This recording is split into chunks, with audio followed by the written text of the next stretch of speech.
शांति से भी दुखों का अंत हो जाता है और शांत चित मनुष्य की बुद्धि को शीघ्र ही स्थिर होकर परमात्मा से युक्त हो जाती है। क्यों व्यर्थ की चिंता करते हो? किससे व्यर्थ में डरते हो? कौन तुम्हें मार सकता है? आत्मा ना पैदा होती है ना मरती है, हर काम का फल मिलता है। इस जीवन में ना कुछ खोता है ना व्यर्थ होता है। विषय का चिंतन करने से विषयों की आसक्ति होती है, आसक्ति से इच्छा उत्पन्न होती है और इच्छा से क्रोध होता है, क्रोध से सम्मोहन और अविवेक उत्पन्न होता है। स्वयं का प्रयत्न करते हुए ज्ञानी मनुष्य के मन को भी चंचल इंद्रिय बलपूर्वक हार लेती है।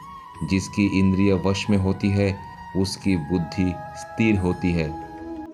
जो भी मनुष्य अपने जीवन आध्यात्मिक ज्ञान के चरणों के लिए दृढ़ संकल्प में स्थिर है, वो सामान्य रूप से संकटों के आक्रमण को सहन कर सकते हैं और निश्चित रूप से खुशियों और मुक्ति पाने का पात्र है।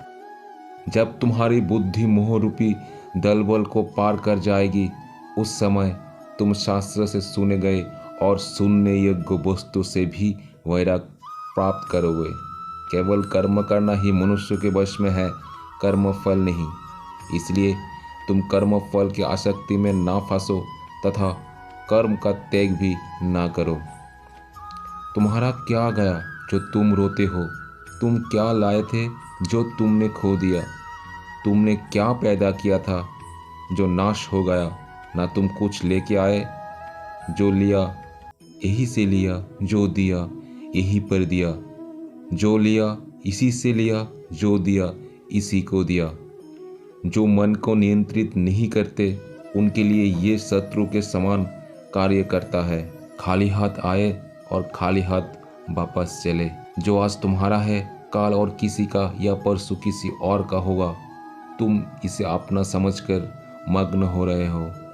सुख दुख, लाभ हानि और जीत हार की चिंता ना करके मनुष्य की अपनी शक्ति के अनुसार कर्तव्य कर्म करना चाहिए।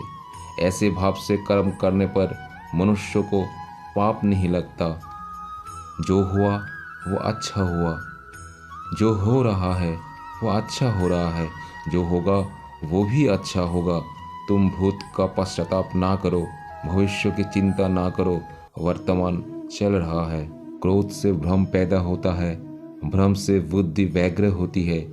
जब बुद्धि व्यग्र होती है तब तर्क नष्ट हो जाता है। जब तर्क नष्ट होता है तब व्यक्ति का पतन हो जाता है। सम्मानित व्यक्ति के लिए अपमान मृत्यु से भी बढ़कर है। सभी प्राणी जन्म से पहले अप्रकट थे और मृत्यु के बाद फिर अप्रकट हो जाएंगे, लेकिन जन्म और मृत्यु के बीच प्रकट दिखती है। फिर इसमें सोचने की क्या बात है? परिवर्तन संसार का नियम है। जिसे तुम मृत्यु समझते हो वही तो जीवन है। एक क्षण में तुम करोड़ों के स्वामी बन जाते हो, दूसरे चरण में तुम दरिद्र हो जाते हो। शस्त्र आत्मा को काट नहीं सकते, अग्नि इसको जला नहीं सकती, जल इसको गीला नहीं कर सकता और वायु इसे सुखा नहीं सकती।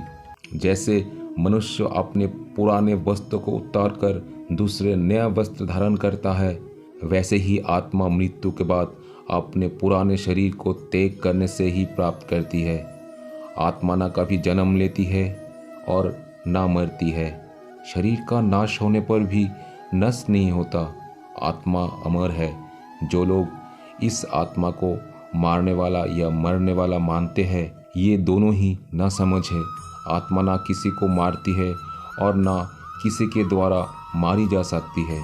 ना ये शरीर तुम्हारा है ना तुम शरीर के हो। ये अग्नि, जल, वायु, पृथ्वी, आकाश से मिलकर बना है और इसी में मिल जाएगा।